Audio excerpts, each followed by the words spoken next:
So Yes, please, because I can't go to email, but these questions need to be addressed, really. Okay, somehow you will bring them to my attention. I didn't print or copy or write here, so yeah, I think it's best. Okay, so yeah, I think we're live. Yeah, awesome. All right. Ladies and gentlemen, what a pleasure. I have a nice journey for you. See if we can squeeze in a demo. And without further ado, let me share my screen. Present now, entire screen.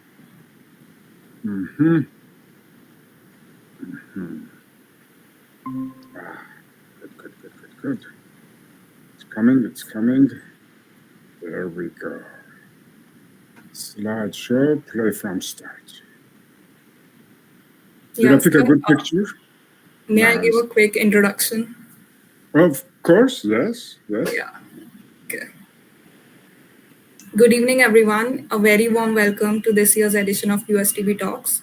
I'm Ipsita, and it is with great pleasure that I introduce our third speaker.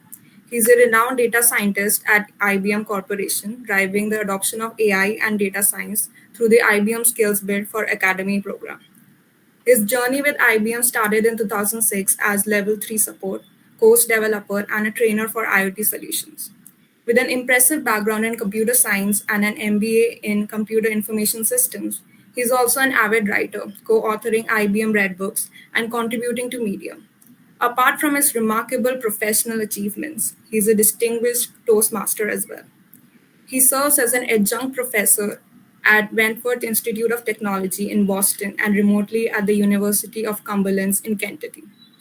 Today, we are fortunate to have him share his expertise with us on Crossroads of machine learning and data science and demonstrate on building and deploying an AI-driven insurance fraud detection model. Please join me in giving a warm welcome to Professor Armen Pischdotchian. Dear Ipsita, thank you so much. What a privilege for me to be here with you. Let me begin by bringing two fields together that ever so increasingly are becoming intertwined, especially with the advent of generative AI. A data scientist at some point needs to become a machine learning engineer also. Let's find out how this journey goes on. This is what we're going to talk about today. The case of the missing bullet holes. Even before it was called data science, they were doing data science. I'll take you back in time for this one. About cognitive system, the probabilistic kind. Not deterministic, but it's measured between 1 and 0. What is so confusing about the confusion matrix?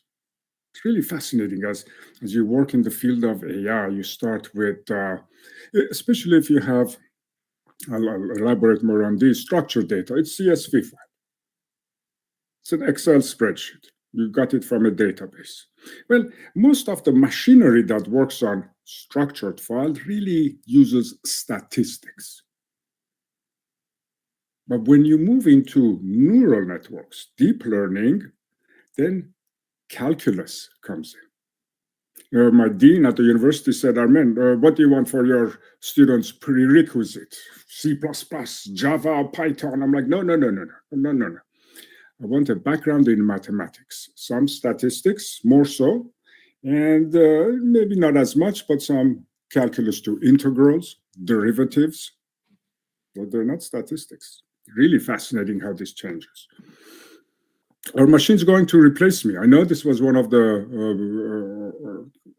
germane questions on the line. I want to talk about that. Okay, we hope. I want to make sure we have time for AutoAI demo. We'll plug away. All right, I want to tell you the story of Abraham Wald and the missing bullet holes.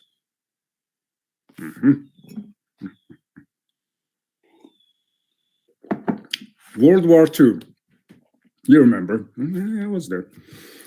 It's funny, the same thing is happening all over now. World War II, Allied airplanes were coming back to Britain, to England, riddled with bullets. The wings, the fuselage, the tail, they would come and land there. They would look at these airplanes and go, this is horrible. Oh, what are we going to do? We have to reinforce these airplanes. To reinforce it. But, the World War II, they weren't the jet fighters. Some of them had propellers. You can open the roof on the fighter. Close it. I have the jacket from that era. So they brought Abraham Wald and said, Abraham, he is. He's a Hungarian mathematician. Oh my, 48 years old. Founded the field of statistics, sequential, and he spent some years in Columbia University. There he is. Okay. So he goes, Abraham, come to the tarmac. Look at all these airplanes. We need to reinforce them with metal steels. You can't do too much. It gets heavy. But where is the best place that I can put my reinforcements? So there's Abraham. He's counting the holes in here. 1, 2, 3, 4, 5, 6, 7, 8, 9, 10, 11, 12. How's your French? And after 2 days of counting all these holes, he goes back to the powers to be and says, I know where you can reinforce the airplane. And they're like, what do you mean? Where? Please do tell. In all the places that do not have bullet holes. Do not.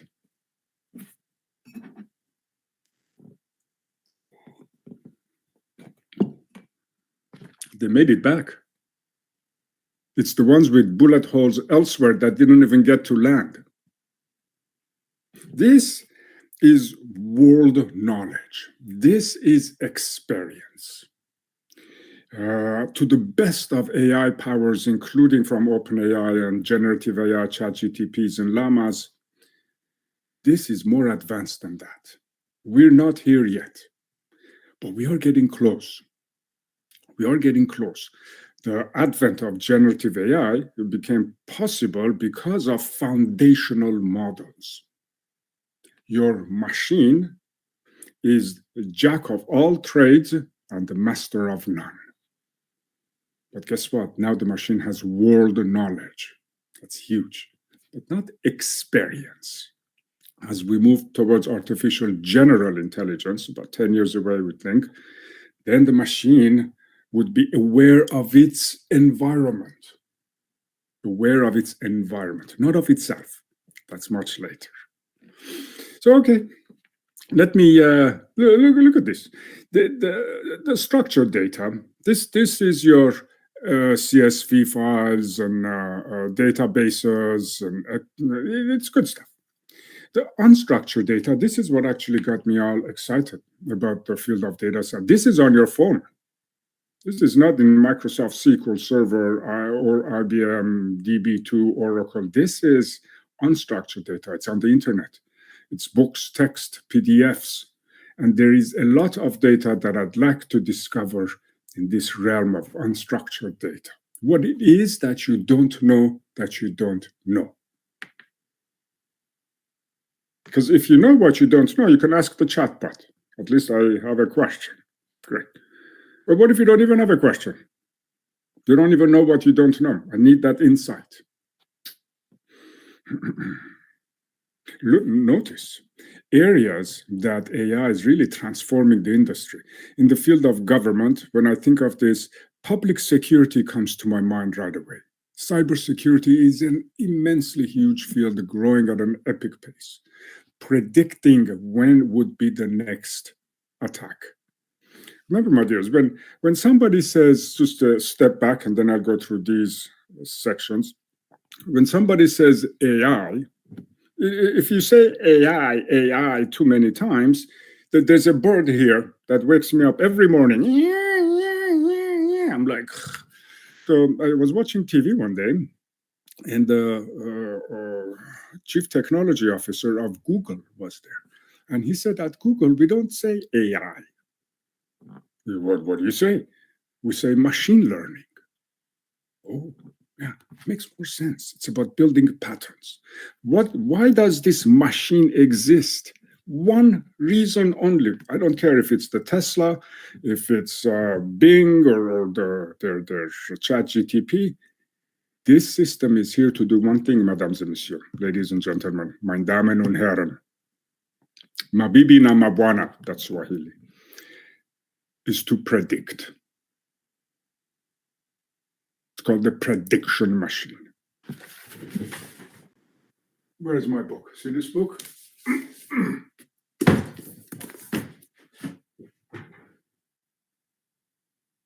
Are you seeing it? This book is mandatory reading for my students at WIT. This is about predicting. These guys are from University of Toronto. They're masters of universe. Okay, putting a plug in for AI. We'll come back on that. Finance is really fascinating. Quants, it's a new job. Quants are the ones that aren't just looking at the transactions, but are looking at the interest rates. They're looking at wars. They're looking at embargoes. How is it that inflation is still somewhat high, but the job recovery is happening much faster than when it did in 2008 financial meltdown? Why? All the indicators point towards a recession should happen. It's not happening. This is what a global view that predicts. Should I go to mutual funds? Should I stick with gold? Maybe it's time to sell. Energy. When we talk about greenhouse gases, you don't need to be an aeroplane or an automobile with putting out a bunch of smoke in there. Farming, methane, that causes global warming. It doesn't even have to be human-induced. If you go to Arctic and the Antarctic, there are geysers in the ground. You can smell them. But you're like your stove, you have the gas on, but not the thing. If you put a match to that little hole in the ground, flame comes up. This methane is being emitted by our Mother Earth, and it's causing global warming. I didn't do it. It wasn't me. Healthcare. Notice one thing, my dears. Healthcare education. Do you see the word personalized? How many people now are taking the same drug year 35? No doctor, they look at it, say, oh, he's been taking this blood thinner for the past 20 years. These things affect one another. My mother, when she was alive, she had this box, Monday, Tuesday, Wednesday, Thursday, Friday, Saturday, the pills are in there. You forget. Half of these pills aren't even needed. And did you measure the person's dimensions? Maybe this works for a person that's 200 kilograms. Why are you giving it to my mother? Personalized. Education has to be personalized. Some people, what my students told me? I was blown away, but it's the reality. He said, Professor, when you give this book to us, that's wonderful, but we have a problem. I said, what's that problem? We don't read. We watch YouTube. We do TikTok. We love to learn through gaming, but read? Who does that? I'm like, oh, your audience is changing. So it would behoove us giving them, these textbooks of like twice this thick, massive $40, $50 in the colleges and stuff.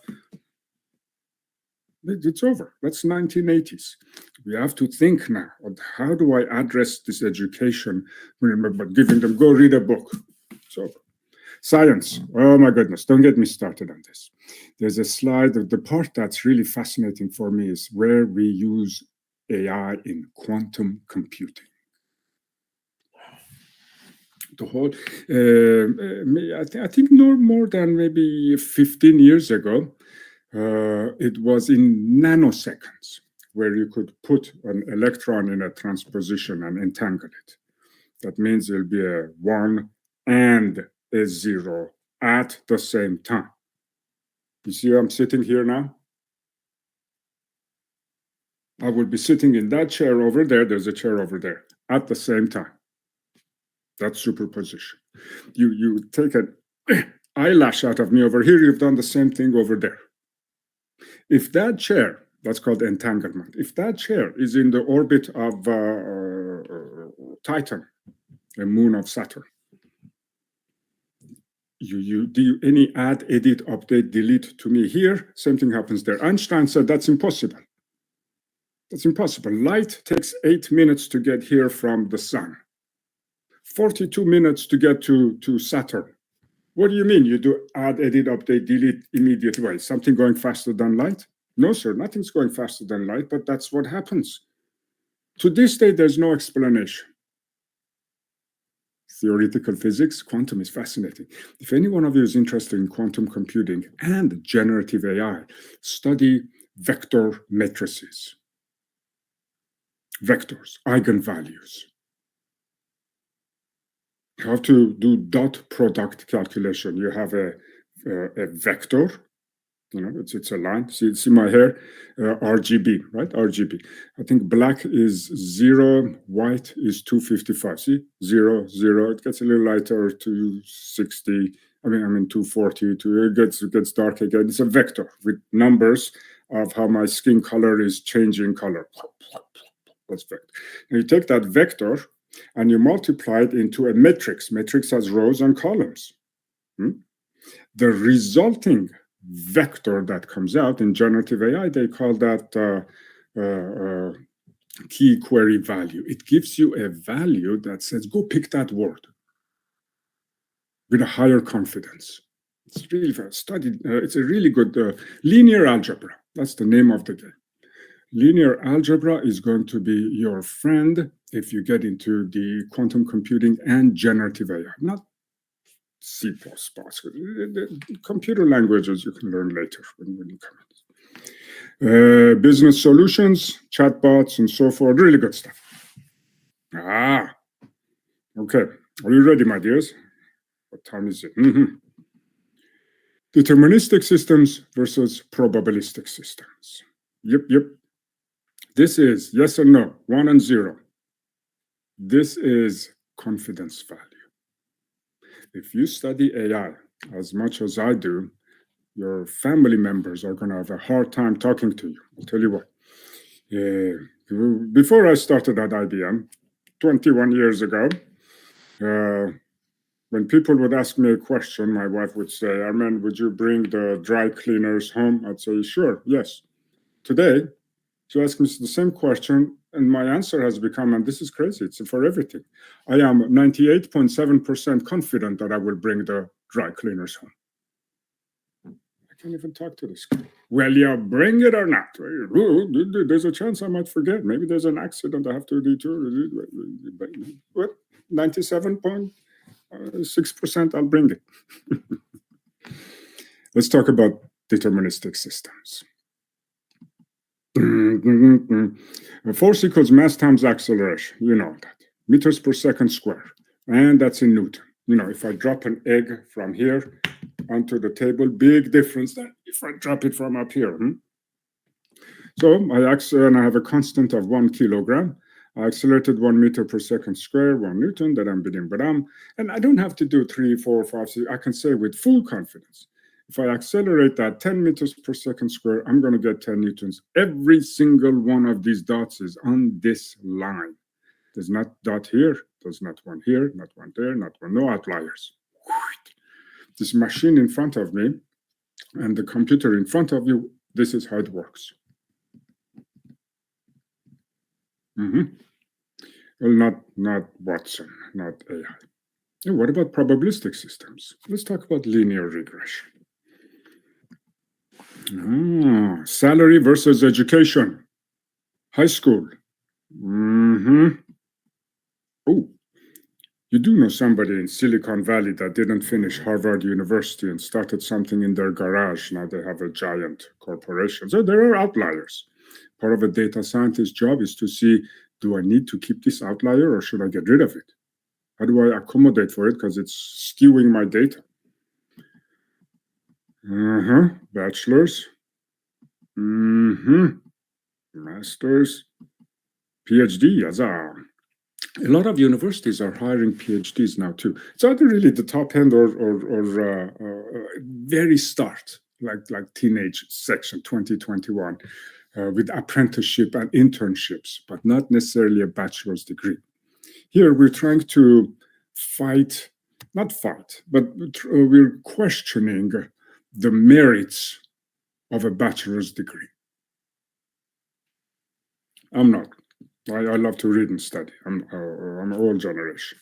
But all that expenses, 4 years of studying history, this and that, which I think are really good stuff, and you come out, you still do kind of the same job if you didn't have those 4 years, kind of, sort of.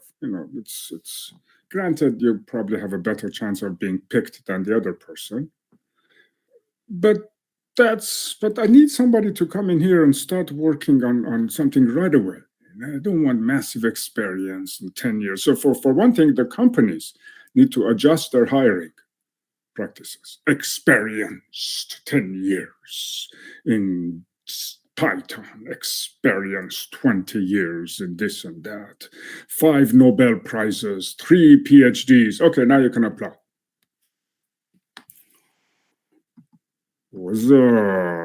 That's you guys. When you're done with this lecture, that's where your salary is going to be.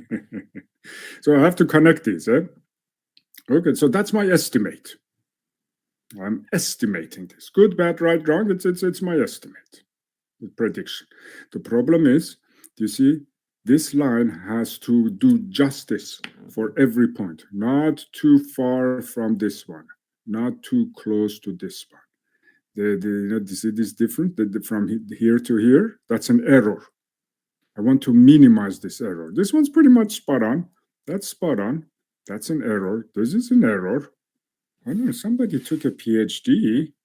This must be a PhD in ceramics. Love the subject, but I don't think it paid much. Yeah.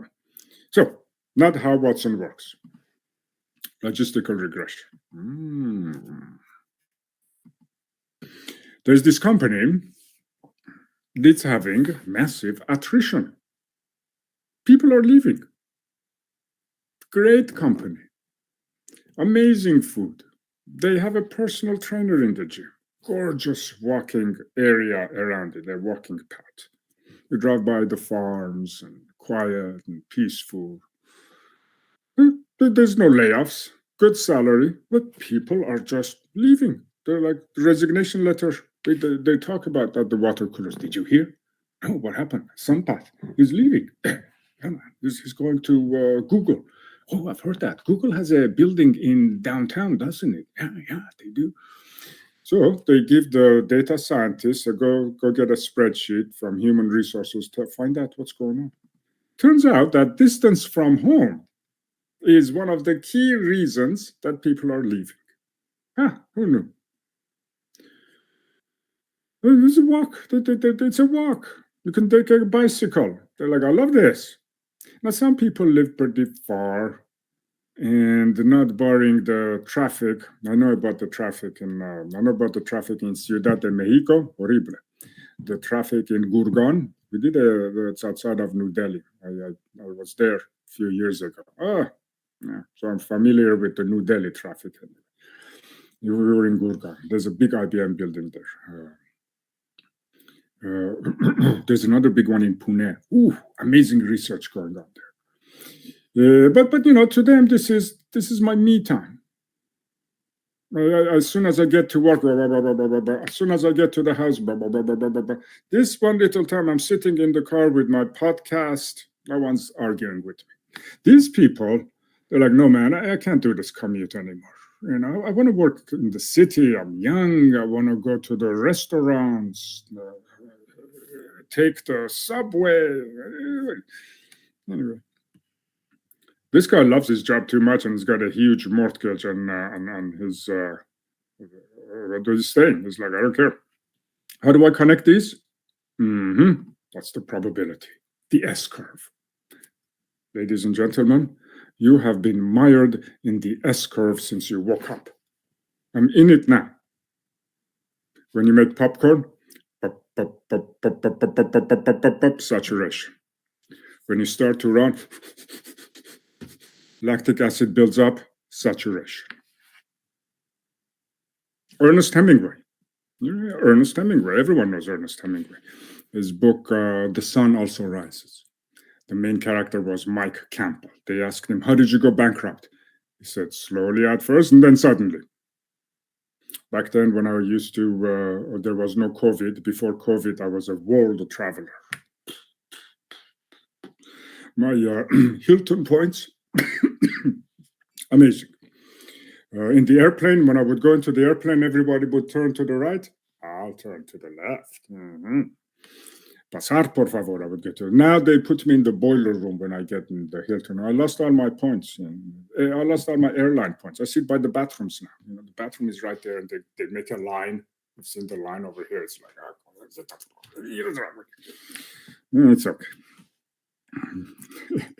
So I go in there and I turn the shower on and I put my hand. I'm like, oh, it's hot. Adjust it. Oh, that's nice. I step into the shower. It gets hot all of a sudden. Blame it on the S-curve.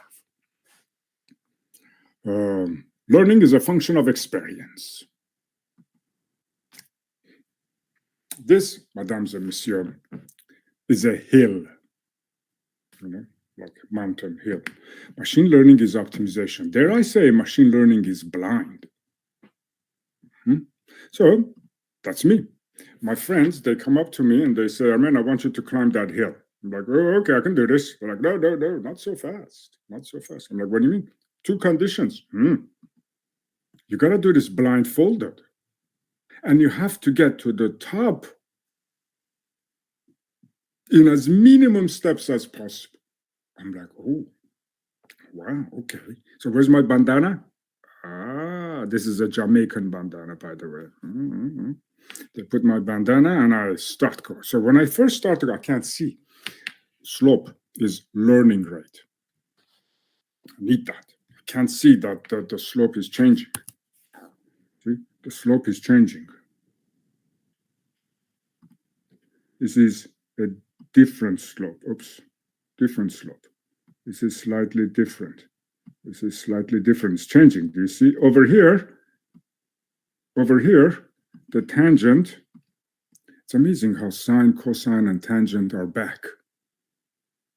The tangent of my coordinates is equal to 0. This means it has flattened out. So either it's going to go down or it's going to go up. The machine does that calculation. So, but if I didn't have the bandana, what I would do is I'll take these really big steps in the beginning. And as I am noticing that the slope is changing, I will change my steps to be smaller. But the human doesn't tell the human doesn't tell the machine about the change in gradient.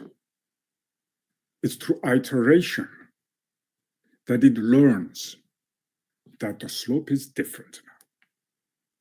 So, have you heard of weights, hyperparameter adjustments? But that's this. Your step that you're taking are the weights that go on the synapses. I want to talk more about that. So how does this come about? Slideshow, play from current slide. Mesdames et messieurs. Machine learning. I noticed there was chat about generative AI and its subset in deep learning. Mesdames et messieurs, we will actually need another hour together to talk about this new creature, Gen AI. It saved the world from perhaps a third winter of AI. We've had 2 of those. Thanks to the likes of OpenAI and Google and Meta, they rushed in, and IBM is now too. Notice if you look at the hierarchies, the big picture in here is artificial intelligence. Inside it is machine learning, deep learning, and generative AI is part of deep learning. Then over here, what they didn't know, but this could be large language models, LLM. When they say 20 billion hyperparameters, it means, I'll show you. It means the connections. If you imagine a neuron has connections, synapses, right, that go to the other neuron. Imagine all, not just from one, but all these other nodes that you have, one connection here, one connection here, one connection here, one goes this way, one goes this way, one goes this way. These are weights, hyperparameters. One of these arrows has more meaning to it. See? Look at me. Don't look at the slide. Look at me. I close my eyes and somebody puts this book in my hand. Says, how heavy is this? And I'm like, I don't know. I need a comparison. Comparison, huh? Oh, nice book. They put this one. What about now? No, this is a little bit heavier. Oh, is it? Is it? Yes, it is. If I put this pen, what about now? Oh, it's matching up. So this happens through feed forward, back probe. Feed forward, back probe. Convolutional neural networks. CNN runs like that, which frankly now has become a thing of the museum because of generative AI. Think of it this way. In 2021, whatever, not 22, even early 22, the machine built my face pixel by pixel from the ground up. It studied the edges. This is not a chin. This is an edge. This is not a nose. It's an edge. This edge, it learns that comes in the middle of these vectors.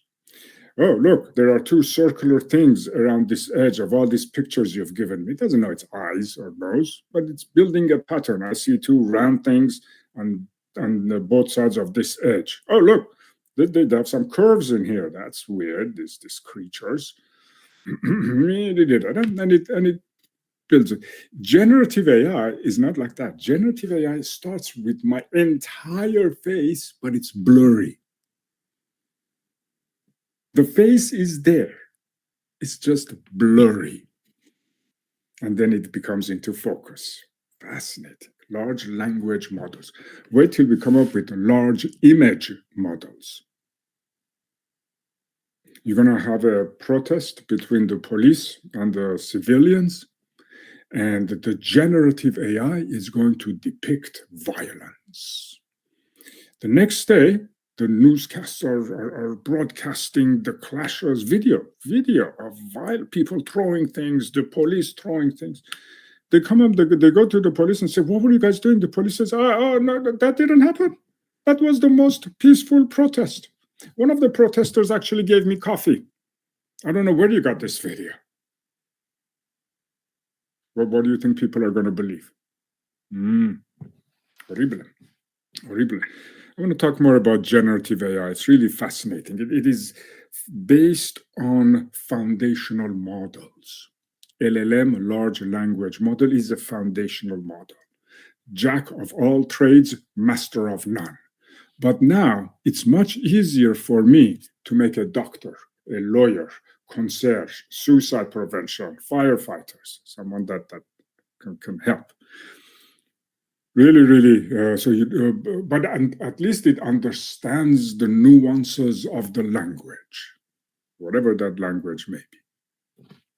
And of course, I want to talk about these three: supervised, unsupervised reinforcement. The ChatGPT generative AI, they're mostly unsupervised, or they call semi-supervised, and reinforcement learning. They use this predominantly. Later on, when you do this thing called prompt engineering or fine tuning, you're trying to make it more of a lawyer, because it wasn't anybody. It's like, you will be a lawyer machine. So you teach it all these things.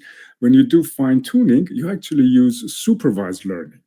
You give the answers to the machine, and the machine goes, okay, just enough. All right, I'm on the right path. Mesdames et messieurs, see this method of least squares? That's the simplest machine learning approach. There it is. Molto bene, molto bene. There it is. So that's my error.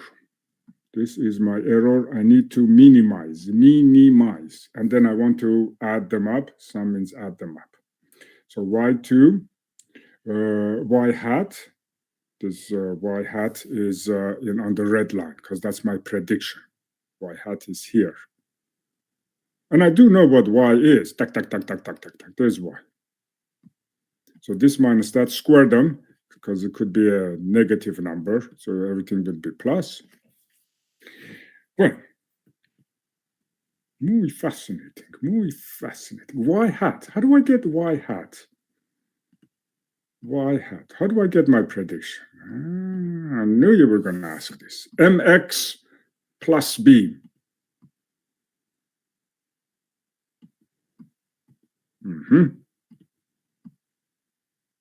B, mesdames et messieurs, is my y-intercept. It could be 0. So this is x is 0, and my y-intercept is b. It is super important that I know where it will intersect the y-axis. What's m? Yes. M is y2. So imagine this one, right? We want to calculate the slope from here to here. This is tuck, tuck, tuck, tuck, tuck, tuck, tuck, tuck, tuck, tuck, tuck. Y1. This is tuck, tuck, tuck, tuck, tuck, tuck, tuck, tuck, tuck, tuck, tuck. Y2. Tuck, tuck, tuck, tuck, tuck, tuck, tuck, tuck, tuck. X1. Tuck, tuck, tuck, tuck, tuck, tuck, tuck, X2. So it's y is equal to y2 minus y1 divided by x2 minus x1.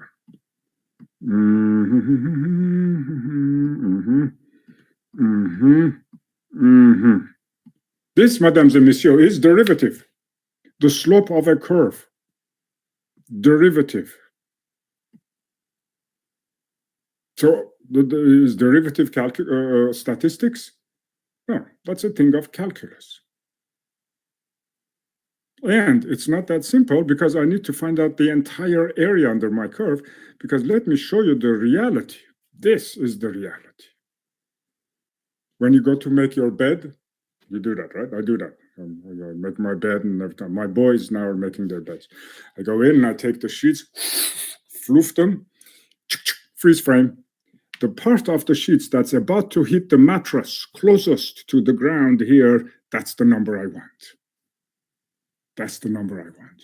See, these here, these are the hyperparameters. If I count all these lines, 1, 2, 3, 4, 5, 315. Okay, large language models has 20 billion. So I have to be counting 20 billion of these lines, hyperparameters. There's an American saying in here. There's lots of sayings, but one typical one that people say, husband comes home and just the work was horrible. The wife says, honey, what's wrong? I can't stand my job anymore. And then the wife says, don't worry, hon, this too shall pass. Does anybody say, this too shall manifest? No, I haven't heard anyone say that. This too shall go away. I haven't heard anyone say that. No sense crying over spilled, what, whiskey? Well, some people do cry over spilled whiskey. No sense crying over spilled water. In some places, that's crying. But typically, no sense crying over spilled milk. So how does the machine pick milk? It's those billions of parameters, and one of the pathways has the strongest weight, attachment, vectors, key query value. It says, I want that word. I'm 98% positive that people say, this too shall pass. I really haven't seen anybody say, this too shall go. The go has 15% confidence, pass has 99.4%, picks the highest. Now, what's really fascinating, mesdames and messieurs, what's really fascinating, I have to do a little Picasso for you. A new slide. Yeah. What's this? Questo. Cara, format the background. Give me a white. Dankeschön. So,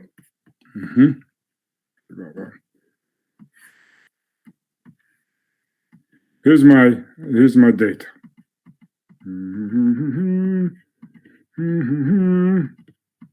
You can see my dots. They're kind of smallish, aren't they? Really small.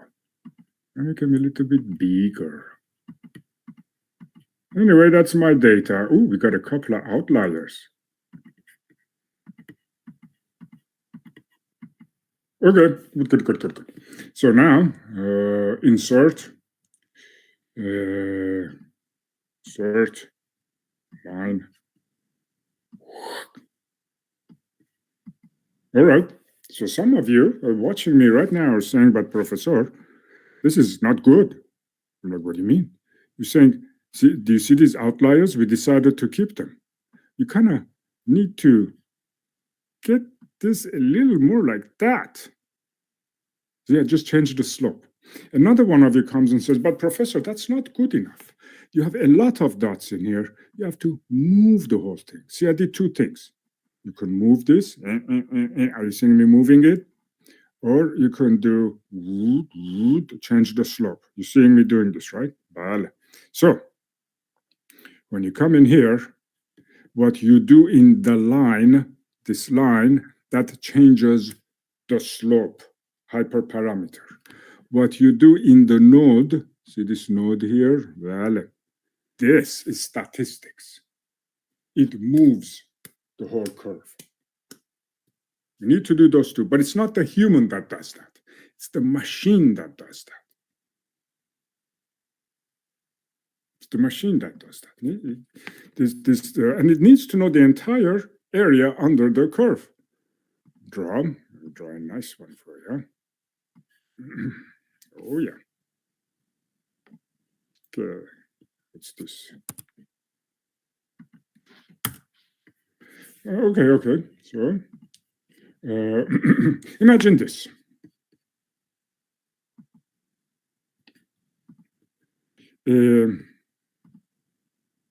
Imagine this, driving, right? This is time. This is speed, not velocity. My dears, I don't know how we're going to make to the demo. It's like in 15 minutes this is going to end. So when I drive the car, red light, slow down. There's a Toyota Prius in front of me. That's quite a thing. And then they go away. And so the machine says, you come up to me and say, hey, Armen, what was your distance? Time times speed gives you distance at this time, T1. I'm like, oh, I went 3 kilometers. Yeah, that's good. But your speed was different. Can't say you went another 3 kilometers here. What was it? It's easy. S times T, I went 4.5 kilometers. Yeah, but in here, it was a different speed. You can't just divide it in half. What was that? The guy does so many times until finally I say, you know what, you're killing me. Why don't I just take the surface area under this? And so you stop saying what about. I have everything converted. So it's the entire surface area under my curve. So now there's a notion of a global minima and a local minima. Global minima and a local minima. The machine, the tangent 0. Okay. So when they say gradient descent, I want to go down. My slope has to go down because I want to get close to minimum errors in here, the floor. So the machine does calculations. Oh, I'm interested, I'm going down. Now how it does that? DJ actually does that, calculates it, and then it goes, oh, tangent of 0, I've flattened out. Oh, what's this? Oh, this is going uphill, the machine says. I'm not even going to do mathematics. I'm interested in going down. Quickly, ale, gets over this. Oh, tangent 0. Oh, I'm going down. I'm excited. Mathematics, calculate. Oops. So it says, all right, which one was the lowest point? This one was the lowest point. Thank you very much. You take this number and you put it in my step, my new step. I'm like, you're tricksters. It's a different step, right? It's a different step. More. Pam, pam, pam, pam, pam, pam, pam. You take that new step, put it into mathematics. Now it comes up with another one. You pick that one and you put that one back in here. So this is how it's learning the slope. So there's this formula called dj divided by dw. J is the cost. When we do an AI specific course, we'll talk about that. W is the weight. W is the weight. What does weight do? The weight changes the slope. The weight is on the line here. The weight is on the line.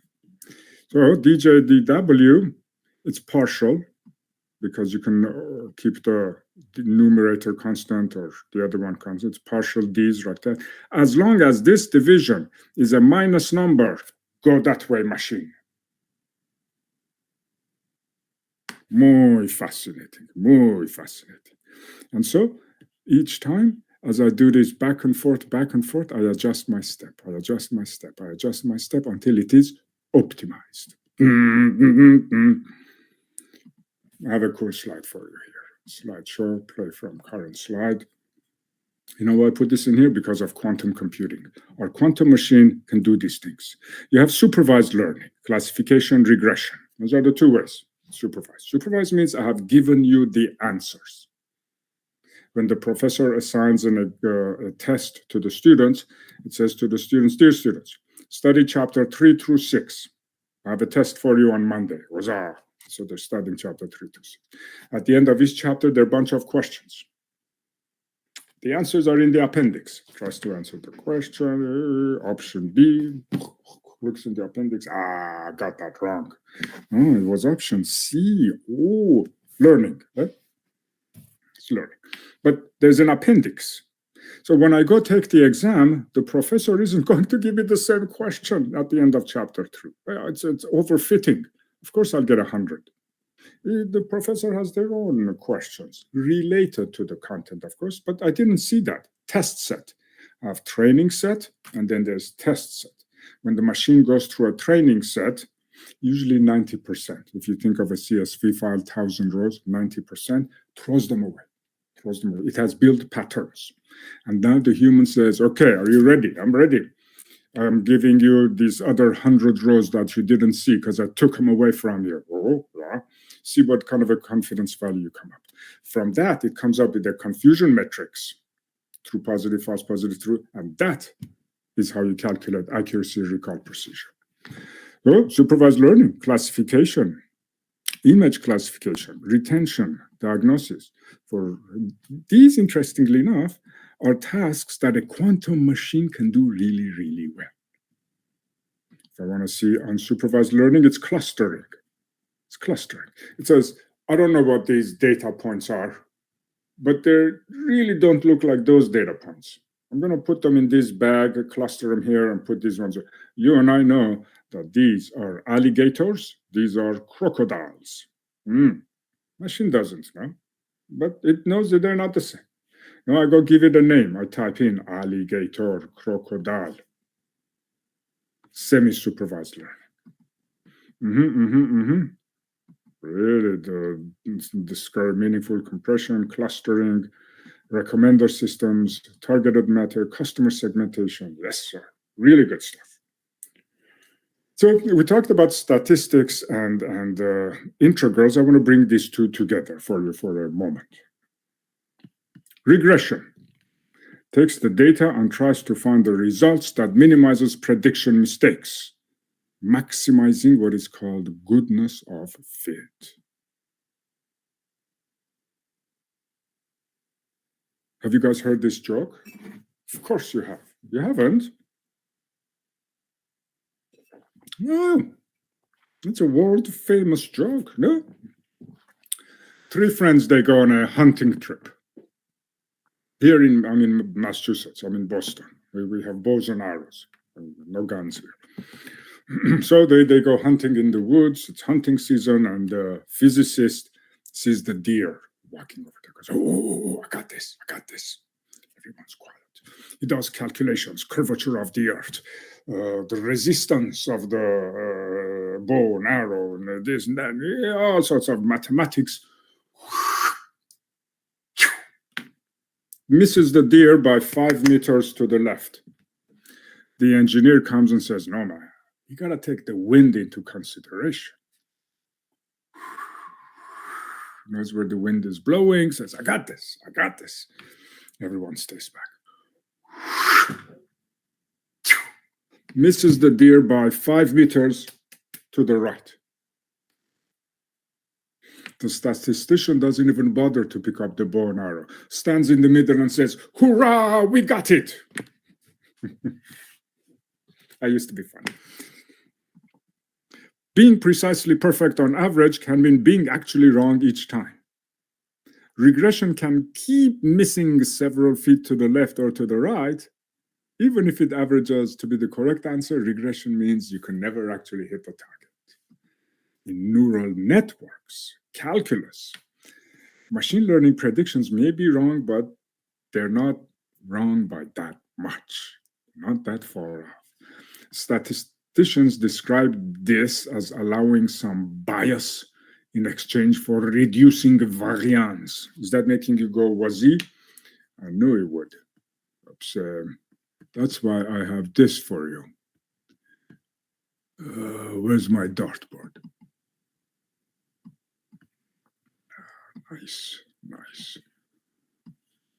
Nice. Thank you. Oh, look at this. Now imagine this. The manufacturer, when they built the bow and arrow, they left the arrow under the sun. It was wet. The thing is a little bit curved. Now, the person who's doing the archery is an Olympic level archer. Don't get better than that. Comes in and goes, the bow is curved. The arrow, bad defect, material defect. There is less variance, but there's more bias. Now, this is this over here. This actually isn't so bad.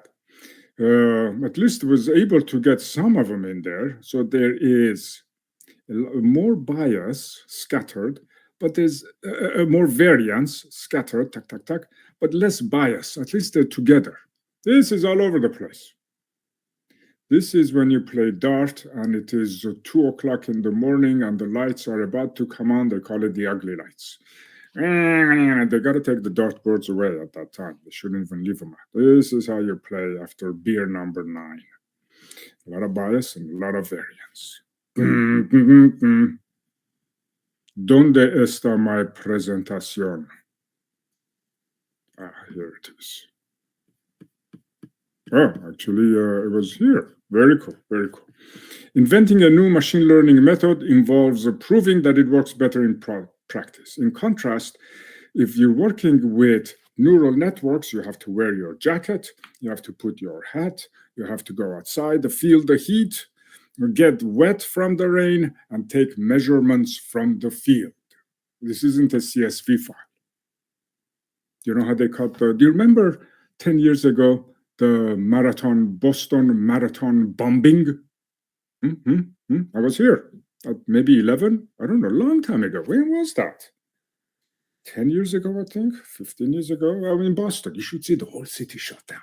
Wow, it was amazing. On TV, there was no automobiles on the roads. None. I've never seen that. Like ghost town.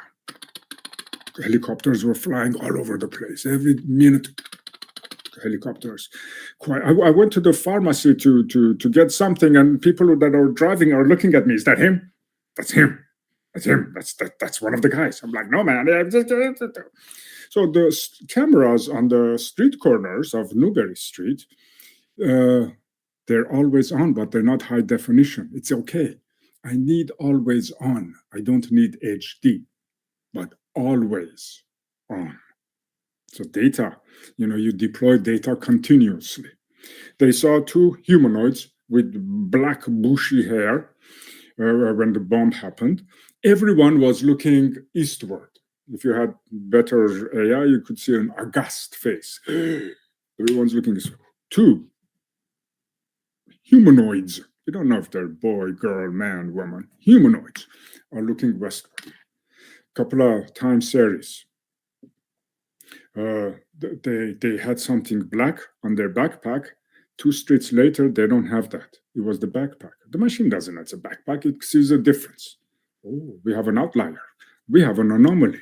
Let's follow these 2 humanoids as the cameras are going. Ta-da. That's cool. Machine learning has less need to specify in advance what goes in the model and can accommodate the equivalent of much done within parameter. And I stole this from this book, Prediction Machines. Now, mesdames et messieurs, let me see, what do I have next? Confusion metrics. I have the confusion metric. Are machines going to replace me? And then the demo. Ipshita, how much time do I have? I think we can extend 30 minutes. I love that. Bless you. Thank you. Thank you. Yeah, Thank sure. you. Thank you. Huge, huge. Okay. How can I get you all pumped? Let me go over this first. I'll do the demo shortly. Are machines going to replace me? Slideshow. Play from current slide. That's $1 million question. I saw that over there. Our previous CEO, Ginny Rometty, who set the stage, who turned the giant ocean liner, 300,000 employees. It's not so easy to, well, it's not 255. A whole bunch went to Kindred. It's not that easy to turn the direction of the ship. You just can't go blow into the sail. It goes that way. You have to change the culture, mindset, way of working. And Arvind right now is focusing that direction that Ginny set up. And he's saying, I want to focus on AI, quantum computer, cybersecurity, and hybrid cloud. I need to be friends with Microsoft, Azure, AWS, Badu, Tencent. People have their stuff in various databases. So what do we do? Sorry, man, you got to buy mine. I don't talk to Oracle. It's my competitor. I would send my data to Oracle. No, wrong mindset. Talk to Oracle. Make a connection, a business partner with AWS, with Azure, hybrid cloud. So Ginny didn't call this artificial intelligence. She called it augmented intelligence. Still AI, but augmented, to augment. You're not a doctor. You're a second opinion to the doctor. Is AI going to replace me? Prediction relies on data. That means humans have 2 advantages over machines. We know some things that machines don't. Yeah. We are better at deciding what to do when there isn't much data. Abraham, well, you can ask me. You can ask me. This morning, luckily, I think it was started to rain a little bit, so that AI bird wasn't there. And I got up feeling good, bad, okay. Usually I go for my glass of water, and I drank that first thing in the morning, a little bit refresher, and there was a little light coming from the curtain in the window, and I had this feeling that it is going to be a great day.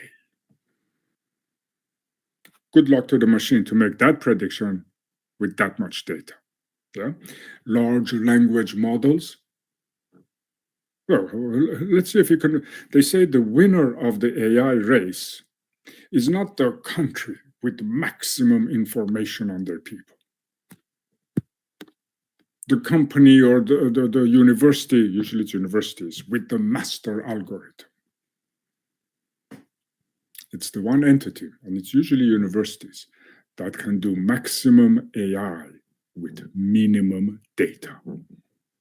Don't give me large language models. I want small language models. See if you can give me 97.8% through 2 PDFs, just like you did. But of course, it needs that foundational model now. So we are actually starting to get there, especially the first bullet. Humans have three types of data, machines don't. Senses. Well, is the computer in there going to go, Ipshita, I'm getting hungry, and I'm smelling some really good food coming from the kitchen? But that's a data point. The machine doesn't have that. Touch is coming. The runners, blind runners, so they have gloves. If it gets close to a human, it vibrates differently. If it gets close to a tree, it vibrates differently. But usually runners go with a chaperone with them, but it's coming. Hunch. I have a hunch. Good luck for the machine. Mesdames et messieurs, the machine predicts, we decide.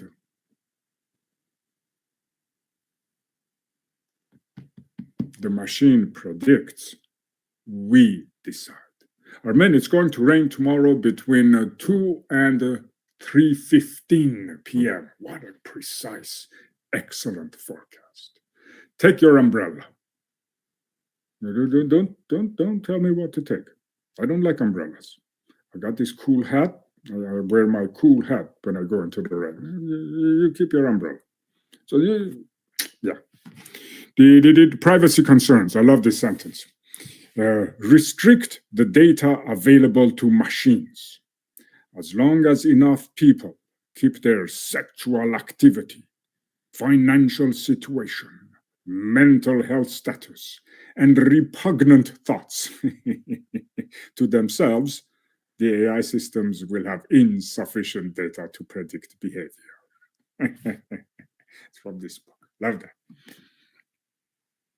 Yeah, good stuff. Oh, this is really good. I want to do this slide and then go rise, and then we do a demo.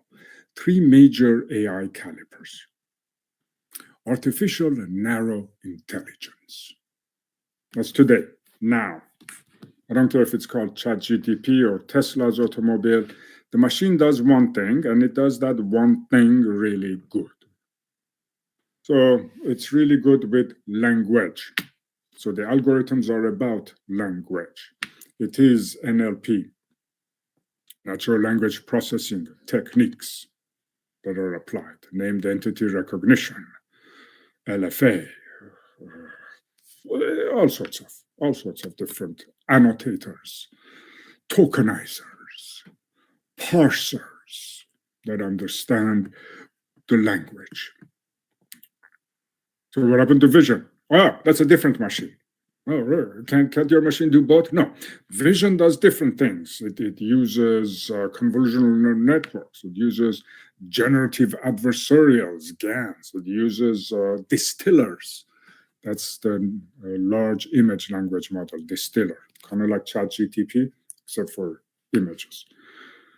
Oh, so you can only do one thing. Now, general intelligence, we got ways to go, but we're getting awfully close. The invention of ChatGPT, or I shouldn't say ChatGPT, that's just a tool, a tool. The creation of foundation models. Doesn't care if you came from Google or IBM, foundational models, which was made possible by using large language models, LLM, has already given the machine a world knowledge. That's huge. In here, I'm going to tell you a story in here, artificial generative. This is how this is going to look like.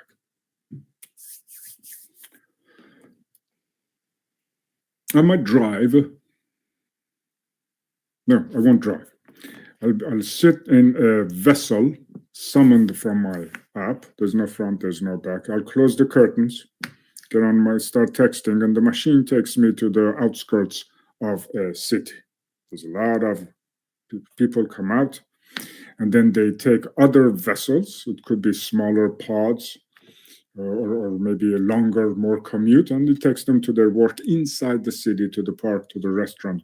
There is no parking ticket. There is no parking meter. There is no parking lot. There is no asphalt. Okay, maybe a little asphalt for the automobile to go on. It's all green, or at least not asphalt. They come and they cook food for us. They clean the streets. Some police. Low-level surgeries are done by that. Low level. The doctor is still there, but he's making the decision. A lot of these mundane jobs, if I don't do it, I'll be okay. Those are the ones that are gone away. Jobs in the trades, mechanic, construction, plumbing. Oh man, you still need someone to do that. But you have a model that knows how the plumbing is in a certain building. Oh, you got to open the wall to see where the water's coming from and fix. You can't have a machine do this, not now anyway. Mechanics, when you put the car up, you have to figure out, oh, the bushings are torn. That's why it's leaking oil in here. And it's, what is the AI going to do? Make this? So these kind of jobs are still to stay. But guess what? Quality assurance, QA position. You know, when I started at IBM, I started as QA, quality assurance. That's how I learned the product. You go through error messages and you learn where people are making big boo-boos. So you end up really learning through error messages. I was an L1 and then an L2 and an L3. L1 picks up the phone, goes, what's your problem? Jimmy can solve it. And it forwards it to Jimmy. Jimmy goes, oh, that's the problem. Okay, try something. Looks like there's something wrong in the code. I don't know, right? Sends it to level 3, L3. L3 support, so the L3 support is the one that might remain, but the L1 support might be in jeopardy. So we will train those people to become L2, L3 supports. Secretarial work is in jeopardy.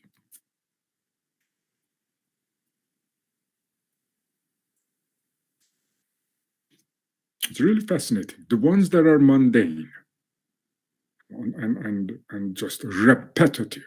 Ask yourself, is this job repetitive? Repetitive. Gone. So, in school, now we need to teach our students about some interesting human characteristics, such as emotional intelligence, such as mindfulness, being in the present, being in the now. So the arts, you know, our brain has a left and right, math and the arts, creativity. Foster the creativity section.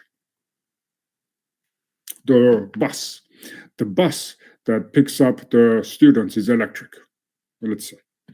There's no front, there's no back, just a pod, windows. So what? I don't need a bus driver? Well, no, there's no wheel. No, there's nothing circular to hold. There's no pedals. What? Drive what? So I don't need a bus driver. Yeah, but you need a bus supervisor. Somebody in the bus needs to go, hey, Jimmy, cut it out.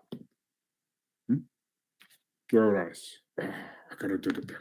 So you need a bus supervisor. The role, the job went away, but the role went away. But he still has a job. Maybe a little training on how to deal with little children. Because the ones outside are going to throw stones at the AI bus, make sure, see if they can trick the machine. This, mesdames et messieurs, is today, if I ask Watson,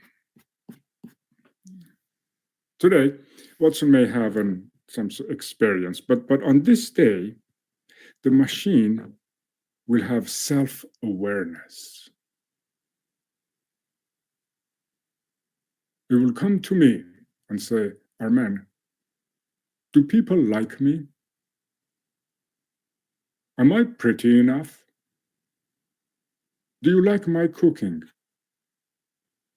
Oh, I'm sorry you didn't like it. I'm really hurt. I'll try better.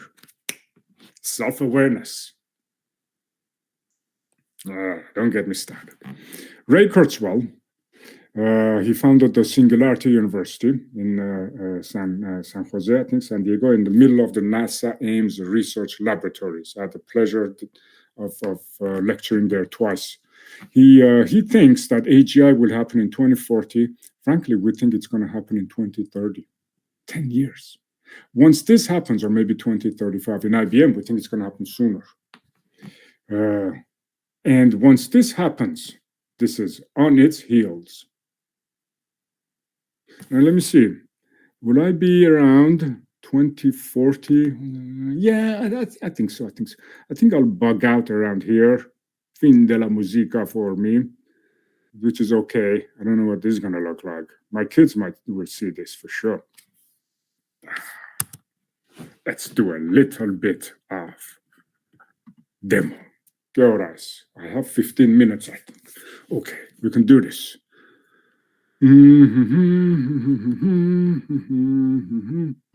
Aha! How cool is this?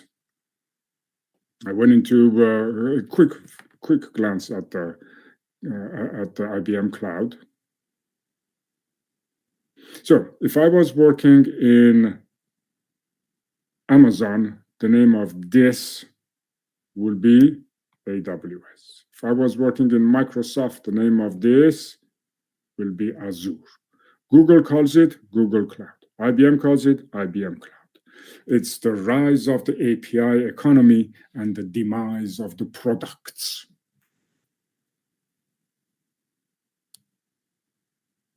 It was a big thing for our salespeople. They're like, what do you mean? What do you mean?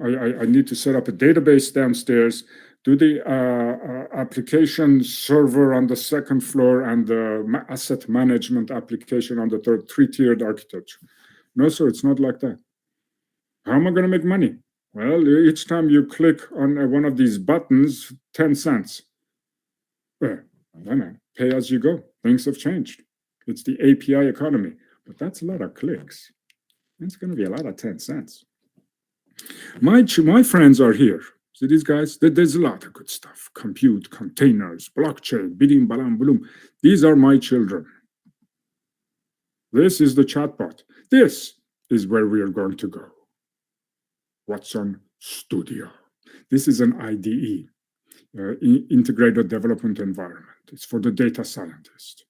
The table you're sitting on is exactly that.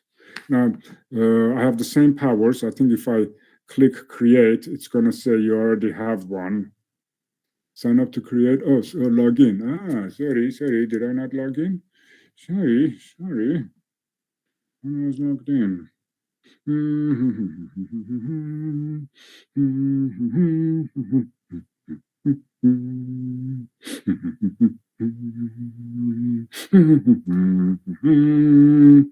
Muy bueno. I have an open one because I think it's going to yell at me. Watch this. Let me see if it yells at me. I have read. Let me just change this so I was working with you guys. Put in bits. See, you have an existing plan, you fool. I'm like, I'll be that way. This is my shopping cart. I've been doing this for a while, so you're going to see a bunch of APIs pop up, chat and discovery. 21 years in IBM. I'm looking for what? Studio. Watson Studio. Dankeschön. I was working with Anam, Comp3800. Yeah, they're all good. Let's go see what Anam's. I'll open one. I can make it. So we are going to use something called AutoAI. Google has it too. It's called AutoML.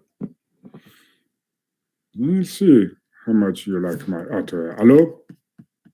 Today, please. Thank you. If you see blue, click it. Oh, you can change so. Yes, leave page. And this was tricking me. Oh, watsonx. Wow. Take it to. Hold on, my dears. This is really cool. This is another time we get together. We have our own large language models. And we have our own ChatGPT. But it is guided. It's not just, here's the internet, see what you can do. It is guided. There's so many different, don't get me started. But let me go back to my regularly scheduled programming. Okay. Nice. Projects. Let's create a new project. Empty project. The name of this is going to be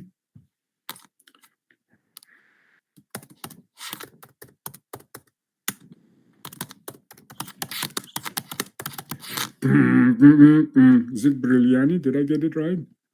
Did I? Let's see what you guys are talking about. I'm going to go with the QSTP. Yeah, QSTP talk.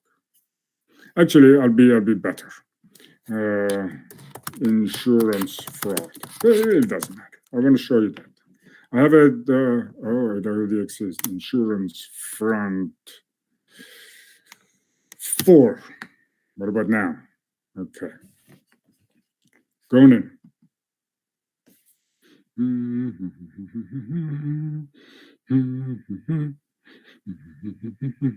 It's amazing. We're going to, at the end of this, we're going to come up with the confusion metrics and accuracy, recall, precision. But I want to tell you about the data set. So I go to the assets and it says drag and drop. See how easy it is? It's nice. Drag and drop files from here. This is not like a CSV file. This is different. This is tools, connections, model. This is the one we're going to use, AutoAI. Graphical build, data refinery, decision optimization, SPSS modeler, Jupyter notebooks. Oh, so many good stuff. But this is my baby right here, AutoAI. I'll go. Name, Auto Insurance Fraud 5, because I bet you I have it. Associate a machine learning service. I can do this. We need a machine learning service. I have a few. I'll take that. Associate. Refresh the page. Molto bene. Click create.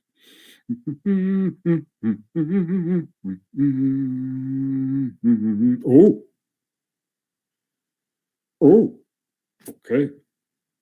One moment, ladies and gentlemen. One moment. ¿Dónde está my CSV file? Is it in here or did I put it in? I think I have it in this folder. There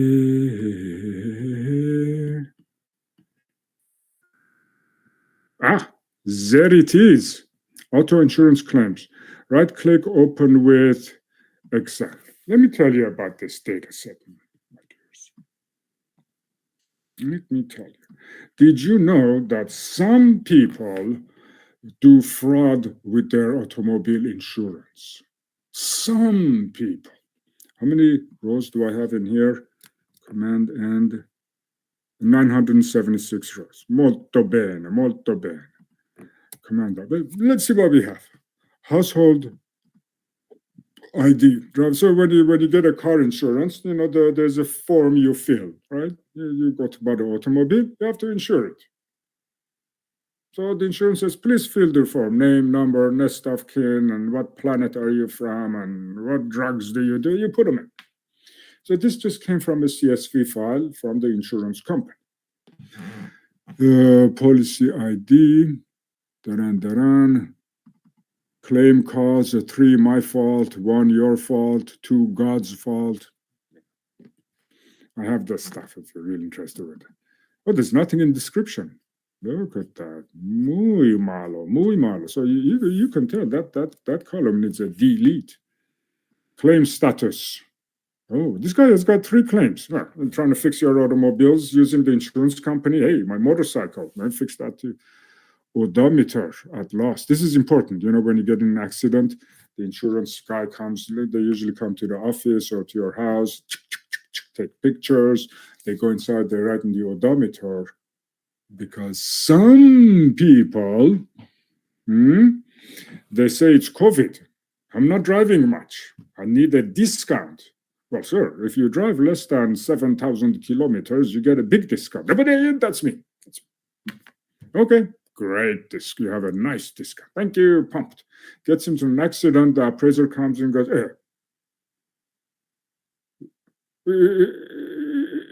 he drove all the way from New Delhi to Tehran. It's a big drive. You got to go through Pakistan and then you got to cross the border and you got to go all the way up north to Tehran by the Kura. That's like It's like 10 days of driving. It's like you just added 200,000 kilometers in here. And you're saying you're a low mileage driver? Mm-hmm. See my mother over there. So keep that. Time, I don't care. If it has to do with time, I'm keeping it. Police report. Oh, is there maybe fraud if the police didn't show up? Hey. 1 means police was there, 0 means no police. Date, I'm keeping dates. Latitude, longitude is kind of cool. You can put this on in Jupyter notebooks, and these are all in Chicago, by the way. And actually, when we do this in Jupyter notebooks, you see the streets. It uses Google Maps, and you can see exactly where the accidents happen. Was it in the city? Was it in the outskirts? Claim amount, $35,000 to fix this car. What was it, a Lamborghini? A 2010 Nissan Sentra. Wow, my coffee is more expensive than that. Something's going on, champs. But notice, this is the x-axis. This didn't come out from the database. This was done by the person who's working there. And after a year went by, they said, look, we found out that these people did fraud and these people didn't. Just I know it's 1,000 rows, but take 5 days. That's okay. I'll pay you double. Just put a 1 and a 0. Look in the papers. Who did fraud? Put a 1. Look in the papers. They were good people. Put a 0. So supervised training entered by the human. So what happens? We're going to say to the machine. And say, there are about 970 rows in here. Machine says, I'm ready. You said, no, you're not going to get all of them. I'm just going to give you 90%, like 800 rows. Study that. Study it hard, because I'm going to give you a test on the remaining 100 that you will never get to see. And I want to see if you can make these relationships that you can predict with a high confidence from the new one. I have the answers to my exam I'm giving you. See how well you do. The machine says, molto bene, molto bene. So this is our x-axis. Everything else is a y-axis. Molto bene. But you're also noticing something, my dear. First and foremost, delete. In Europe, GDPR, California Act. This you'll go to El Commissari if you put this in here. The birthday, keep the birthday. Some of these people are driving with their license expired. You shouldn't even be on the road. You get in an accident, then you come and fix my car. Yeah. Everybody's in Chicago, Illinois. Delete. I'm not keeping any telephone. I'm not calling these people. This guy over here is now in Pashtun country. What am I going to do? Go for it. Delete. Email. Delete. But this is good. Commute discount. Commute discount. See, this guy said, I need a commute discount. They were driving a lot. And as you can imagine, a lot of these first columns are not predictable. The household. If your household ID starts with CH, you must be a fraudster. Oh, wait a minute. Your driver ID starts with VV. In jail immediately. No, so we delete this, right? Bye. Let's do it. Browse. Where am I going? I'm going to documents. Where was it? It was in. It was right here. Open source, generative AI. Sorry. My brain is just like slowed down drastically. Lectures. It was called lectures. Donde están lectures? It's right here. Oh, sorry. It's on desktop. That's why. Lectures. Thank you. I have to thank the machine when it does this. It's like, oh, so it's coming in. What time is it? I gotta speed up. Is this a time series? No. What column do you want to predict? My x-axis. What was it called? The crazy name. Flag for fraud. Okay. The machine goes, hey, I'm smart. I look inside it and you have a binary classification, 1 and 0. I'm like, nice, try this, I said to the machine. Just for the joy of it, just for the joy of it, I'm going to give you maybe, I don't know, claim amount. Says, oh, that's a regression. You got numbers. I can divide those numbers. We're like, oh, you're so good. I'm going to give you something funky like claim status. Yeah, that's multi-classifications. You have 1, 2, 3, 4. Like, you are so good. Otherwise, in Python, you have to do this. Back to our regular scheduled programming.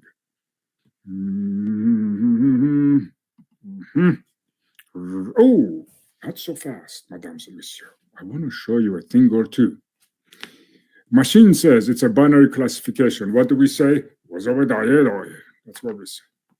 It says positive class is 1. Accuracy is what I'm going to do. I'm going to say, whatever you say, boss. And he says, hey, man, I got some algorithms in here. Well, what do you want? You want to use... So I'm not going to use all of them. I can use one of them. I can use 2 of them, 3 of them, or 4 of them. You pick. You tell me which. I say, you know what? This decision tree, that's for children. Extra 3 children. Ooh, gradient boosting. This is a no, gradient. I saw gradient. I got all pumped. Light gradient boosting. Logistic is good. Random forest classifier for children. Schnapp. Go ahead, you do the schnapping, buddy boy. XGB class. It's really cool. Decision tree classifier means when you go through a decision tree, yes, no, maybe, could have been, should have been, you can branch it out. Yeah? But sometimes you get a pure subset. It's all yes, yes, yes, yes, yes, yes, yes, yes, yes. Or like Chicago, Illinois. There's no Boston, there's no New York. What good is this? I don't need this. Let's get rid of it. But I can't break it into yes or no, maybe. The whole thing is no, no, no. But the gradient boosting classifier, when you see this boosting, says not so fast. I know everything is a yes, yes, yes, or no, no, no. And these low-life creatures can walk away from it, but not me. Maybe there is something important about Chicago. I'm keeping it. I'm going to give it some weight, some salience. You're going to say, you're the best, boss. And in here, because we're running out of time, we already have, I'm going to go with just 2. ¿Qué más? Data source. Oh, I love this. I love this. Look, it says I'm giving you the 975 rows, but I want you to study only 90%. The other 5%, the 10%, it's randomly. And notice something cool. Oh, holdout is reserved for calculating performance metrics. Is not used to train pipelines. Reserving too much data will result in less accurate models. We recommend 15%. Molto bene. Anyway, I'm going to go with my friend 90% here. That's good. And it does says do it in 3/4. So take the first 1/3 and the bottom. Study that. Test yourself, machine, in the middle. And now take the top 2. Study that. Test yourself, machine, in the last one. Did in, and test it. So the machine is testing itself. It says, okay, you gave me 800 rows. I'm just going to see how well I do. So I'm going to study maybe 600 rows and test myself on the 200. But I'm going to do it in chunks just to make sure I cover everything. Molto bene, molto bene. Household ID, nein, niente. Oh, no. Claim ID, no. Incident cause, importante. Description, everyone's in Chicago. Claim status has been giving me issues, so I'm just doing that. In time. If it has to do with passage of time, rotation of Earth, keep it. I don't care if it's birthday or accident time. It's time. Police report. Oh, yeah. Date we're keeping. Claim amount. See, this is already grayed out. X-axis. Primary driver ID. Time, date, keeping it. I don't care. Model year. Okay, what do you think? Should I keep model year? Do people driving 2022 cars are more of a fraudsters than those driving a car from 1998? I don't know. But I'm going to say no. Make. Oh, Lamborghini drivers are horrible, and the other one are Toyota drivers. Is that true? Oh, come on. Model, come on. plate. I'm going to keep color. Gosh darn it, I'm keeping color. When I was a young man, two things happened to me. A, youth was wasted on the young. B, I was in love with my red Audi Quattro Coupe GT. Yeah, the speedometer wasn't working. I disconnected it. I couldn't connect it, so I won't add mileage. And the police caught me, of course, many times. Said, sir, everyone's driving really fast around here. I kind of saw yours right away because it's red. Maybe you don't want to get a red car next time? We really keep an eye on those. So I'm going to keep the color for the joy of it because of what happened to me. First name, Naina. Nieta. Gender, I'm keeping gender. Men. Did you know men mature much later? Their cerebral thing. We got work to do. We got ways to go to reach the maturity level of women. So I'm going to keep that there. I'm still working on mine. My wife sent me to husband obedience school. I didn't get the master's though, but I'm pretty good. Social security number, Naina. No. Date, state, everyone's in Chicago. Date at current address, sure. No, I'm not calling anyone. I'm not emailing anyone. Commute discount, that's it. Molto bene, save settings. Are you ready, mesdames et messieurs? We're about 5 minutes or so away. I'm so glad you hung in there. And I know it's getting late there. I bet you it is 11. It's going to, oh my God, it's 8:30 there. There's 8:30, yeah. No, 9:30.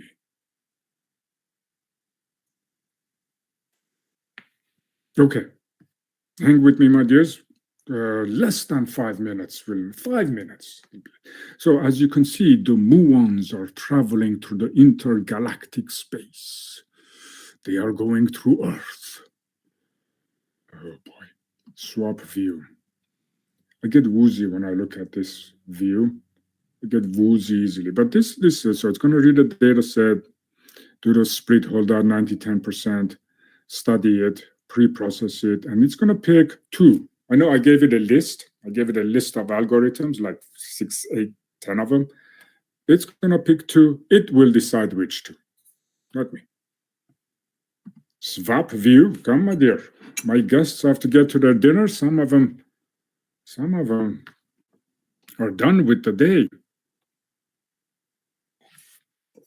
Don't keep my guests waiting this long, machine. Swap view. Come on, it's only 900 rows. You can do this. You can do this, machine. Ooh, life. There's life. Oh, yo. 90%, 3 folds. Bravo. Now it's studying on its own. Swap view. Pre-processing. Oh, yo. Ooh, you want to get woozy? Here, this should get you nice and woozy. 10% of the training data. Oh. Let me go see what's doing. Oh, Schnappbuchting machine classifier. That's how you have to say it. The final winning pipeline is going to get a star. Oh, already dethroned. So remember hyperparameter optimization? I'm adjusting the weights, the line that connects the two nodes. Feature engineering is a fancy way of saying these two columns, they have something to do. It's not just one column. Age and gender, they have something to say. So it does math, adds, subtracts two columns, squares them, multiplies them, puts them in a new one at the end of the spreadsheet. Create a new column by doing some mathematics between the other columns. The fancy way of saying feature engineering. Oh, gradient boosting classifier. Let's see if P4, what are we at? 0.966 accuracy. That's really, really good. And let me see if we can dethrone that. 2 pipelines. The machine chose which algorithm, and I gave it a list of like 10 algorithms. Still going strong. Mesdames et messieurs, because we're running out of time, let's just say that's the winner, huh? I'm going to stop this from running. Stop. Gear. Submit stopped. Let me see when it's really stopped. Oh, stopped. For joy of it, that's the winning pattern. And frankly, 96% is pretty good. Let's go in there. Oh yeah. If this blue line hugged the diagonal line, it would mean a 50-50 guess. Thank you, IBM. You're making me pay you $95 million so your machine can make a 50-50 guess. It might rain tomorrow, or it might not. So that's not good. If this blue line was kind of like this, that would be maybe 75%. If this blue line came all the way to the edge, 90-degree turn, see, it has this little crazy turn. That's 100%. Something's wrong. There's an overfit. You can't have 100. There's something's wrong. But this isn't bad. 959. See that? Molto bene. Notice the true positive rate against the false positive rate. True positive. I told you had COVID, you had COVID. False positive. Oh, not good. Not good. Not good. The test showed that you had COVID. You go into quarantine, you wear masks, you don't talk to anyone, you wait in the basement. It wasn't COVID. Oh, matrix de confusion. Let's see how confusion we can get here. 37 plus 4 plus 57 plus 0. Remember this number? Isn't that the 10% of the 975 rows? Yeah. So the machine says, okay, I studied all those 800 rows you gave me. And now when I took the test out of those 100 people, I got 37 of them right. Fraudsters. I missed on 4. These 4 are also fraudsters. I didn't get it. And then when I looked at how many people are good people, they didn't do any insurance fraud. Out of the 100, I got 57 that are okay. And wow, I did great. I didn't miss anybody. But this is a really nice, it's 0.959. You can sell this. You can ship this. Feature summary. Oh, claim amount. This is actually 99.99999. Claim amount is the number one reason why somebody might do. I did that once. I did it. I got into an accident. It was the front of the car. And the appraiser came. Now, a long time ago, I had a little scratch nick in the back of my car that's driving me berserk. But it didn't happen. So the guy's taking pictures of the front of the car, it's my fault, right? And then I go, hey, do you see the back of the car? Yeah, man. When I did the accident, a rock hit the building over there, shabu, came back and hit my bumper in the back. Fix that. But sir, there's like massive rust in here. This couldn't have happened 3 days ago. Oh, forgot to clean the rust. So claim amount, claim at loss date, 8%. Oh, that's interesting. 8% claim at loss date. Some people just before their insurance is expiring, they pack it in. Let's fix this car. That headlight was broken. The windshield was cracked. My insurance is expiring. I'm about to move from Boston to California. I gotta drive this car. I don't have money for the mechanic. Let's fix this. Date at current address, 3%. But those who happen to change their addresses a lot, from apartment to apartment to apartment to a house, this and that,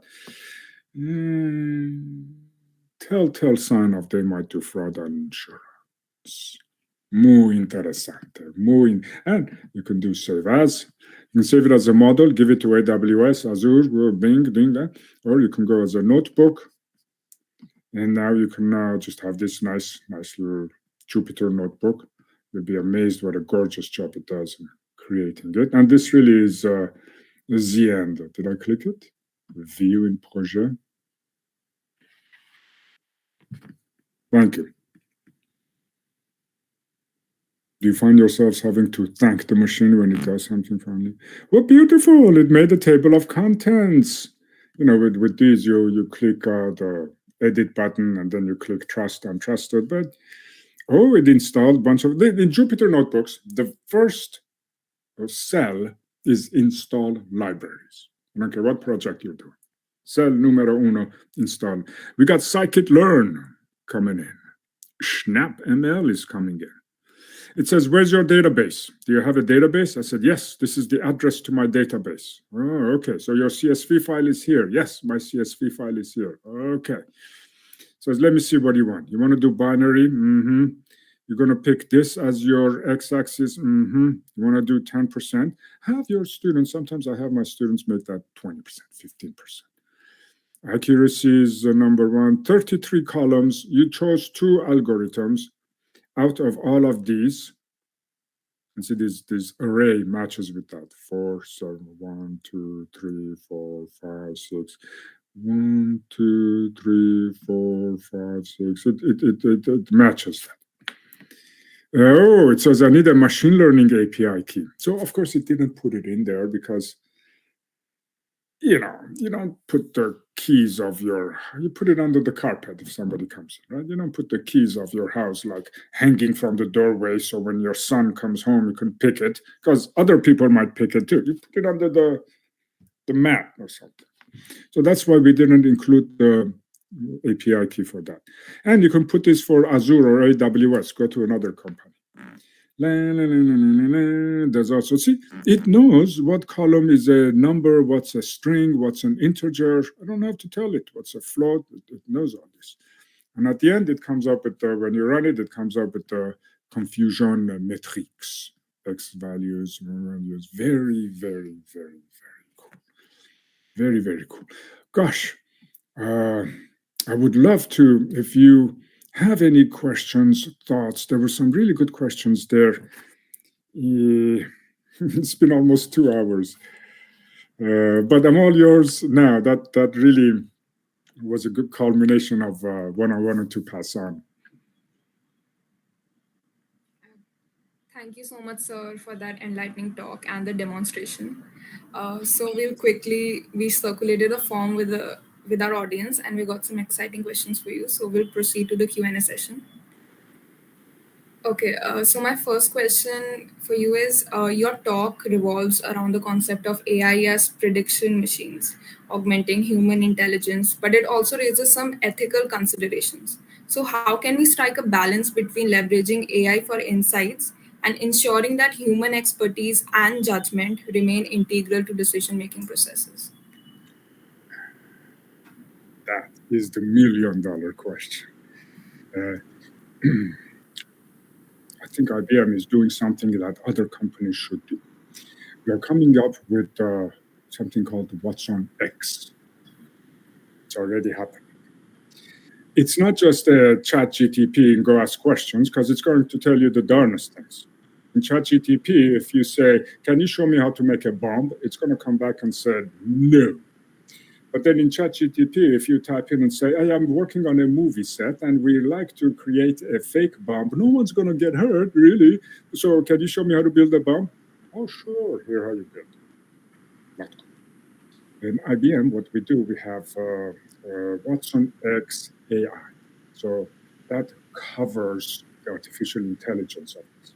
watsonx data, different animal data. Three animals. watsonx data's focus is to actually look at where the data came from, but it doesn't just go from large language models, give me the answer. It has a stop. It goes into a discovery service. The API was there. The discovery service, we upload our documents about Schlumberger, about NASA, British Petroleum, some hospital related to that. So when people ask questions, it uses the large language model to understand my colloquial way of talking. But the answers that come up from the machine is guided by what I told it. I'll just go on the internet and pick some answers. use the internet to understand my language, or the colloquial way of speaking, bad grammar, bad English, you need to get it. I don't want the machine to come back and say, I'm sorry, would you please repeat that question? No, no. So then the next one is called Watson governance. That's numero 3, governance. AI systems need a governing body, not just a wild horse that is taking care of ensuring, is there a copyright on this? Are the answers biased? In what way? And when the answers come up biased, the engineers have to go in and say, what do you mean you didn't give a loan to this person? Why? Because it's a she, and the she is 21 years old, so you didn't give her a loan? Do you know her father is a multimillionaire and he's going to buy your bank? You'll be cleaning her car from here on. What do you mean you didn't give her a loan? So really, it's a lot of work now. New fields, new branches, new jobs are popping up about the ethics of AI. Next one. Okay.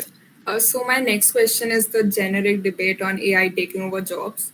So how do you think the job market, like the traditional role of software developers and web developers, it will change in the upcoming years, and how can engineering undergrads like ourselves prepare for it? Yeah. Especially entry level programming is ChatGPT is doing it now. It's crazy. Uh,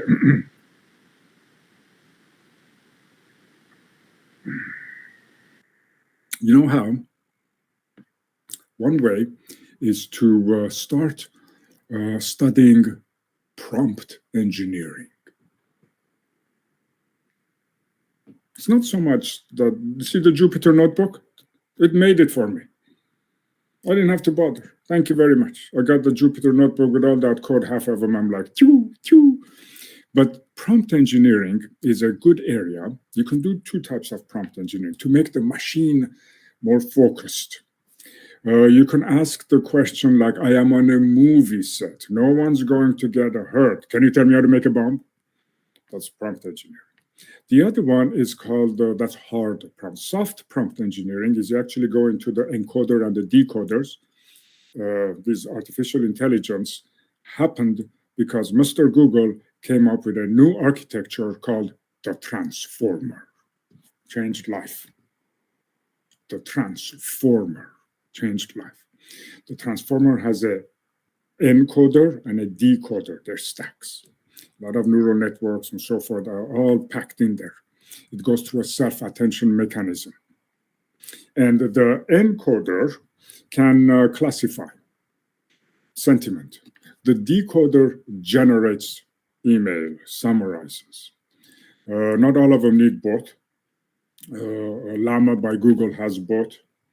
No, Llama is by Google, or is that by Facebook? Meta. So, in that sense, prompt engineering is now becoming the go-to career for the engineers. You can have the first draft come up from really your. We have something called Ansible code. The thing is designed to, in a sense, to do the coding for you. But when it does the coding, as an engineer, as a software developer, you don't have to go, should I include in my pip install scikit-learn? Maybe I should do pip install numpy. What about pip install? Let the machine do that for you. Then you go inside it and make it good for you. Change it from 10% to 12%. That slider. More meaningful things than trying to think what's going to be cell number. How do I connect to my Microsoft SQL server? It's like 20 minutes trying to figure out how to code. Let the machine tell me how to do that. I don't need to. I'll change the API key inside it and have it look at another server. Copy paste a different API key. So in that sense, I think elementary just starting programming jobs are in jeopardy. But once the code in place, you still have a lot of work to do. Okay. So building on the previous question and adding a new perspective to it. So AI will grow and reach a certain threshold where it will be able to do most human jobs more efficiently and in a much better manner, reaching an AI bubble. And this will cause a rise in unemployment, which will be a huge problem for economies. So, do you think that there should be a limit on AI development and deployment? Love that question. Love that question. My dears, I don't think jobs are going to go away, even with the amazements of what AI can do. Some mundane, repetitive jobs, driving might. They're still a little tough to navigate through the streets automatically. London, New Delhi, Mexico, you need a person. But that will change. That will change. So now, the trucks. Trucks are the first to change. A truck goes from California to Boston, carrying my goods for Amazon that my wife orders every day. The truck drivers are mandated to sleep every few hours. So from California, they have to stop in Nevada at night, sleep, wake up in the morning, drive, and next night they sleep in North Carolina until they get there. Well, how cool would it be if the machine did not need a driver? So I don't need a human? Of course you do. You need a human in there who's actually sleeping while the thing is going. So it doesn't take 5 days to get to Boston, it takes 1 day, never stops.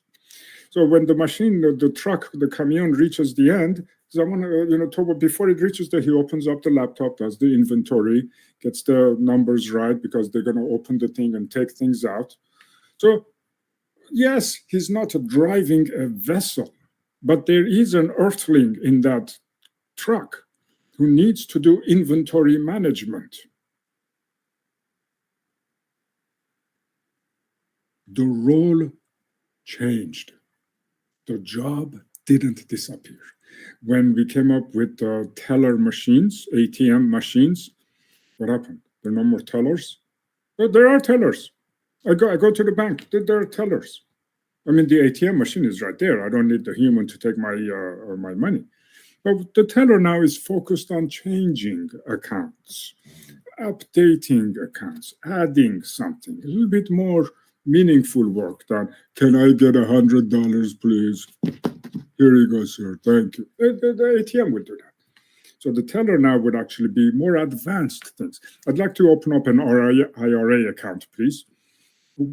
Come. We got work to do. The role will change. I don't think the job will go away. That was actually very insightful. So, my last question for you is like a concluding question. So, how can we collectively shape the trajectory of AI advancements to ensure a harmonious integration of technology and human potential so that we can foster a future where both can thrive together? It's coming. It's coming. It's coming. It's a how. How can these two coexist? Do you remember Isaac Asimov's?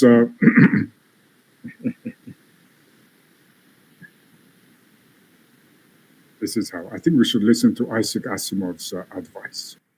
Let me show you, mesdames and messieurs.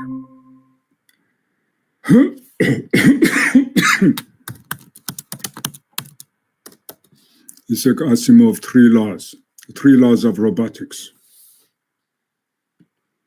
A robot may not injure a human being or, through inaction, allow a human being to come to harm. A robot must obey orders given it by human beings, except where such orders would conflict with the first law. A robot must protect its own existence as long as such protection does not conflict with the first or the second law. Isaac Asimov, in 1950 something, came up with this. So this is a sort of a governance that we need to put in the movie I, Robot. Remember I, Robot?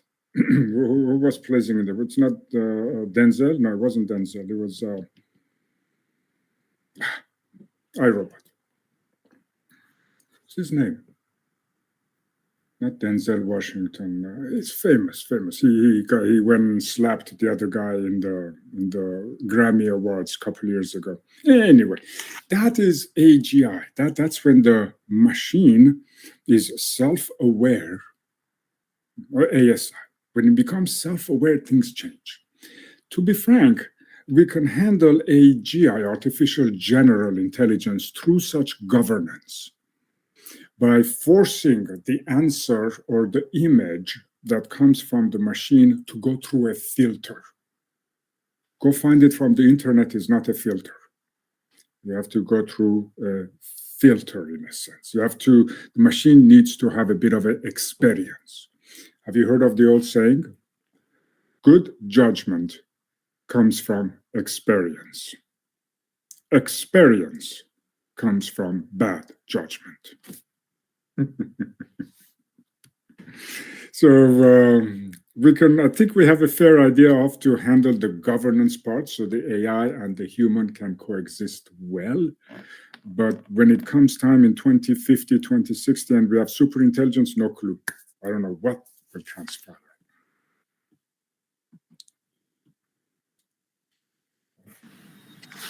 Okay, that was very great.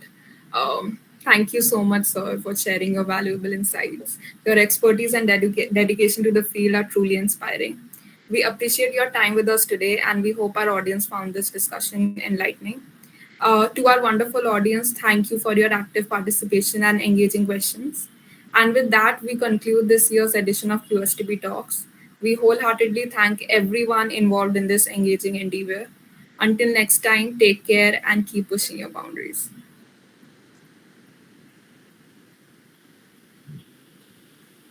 Thank you, my dears. Thank you so much. What a pleasure. Let's do this again. Until soon. Bye bye. Bye bye. Thank you so much.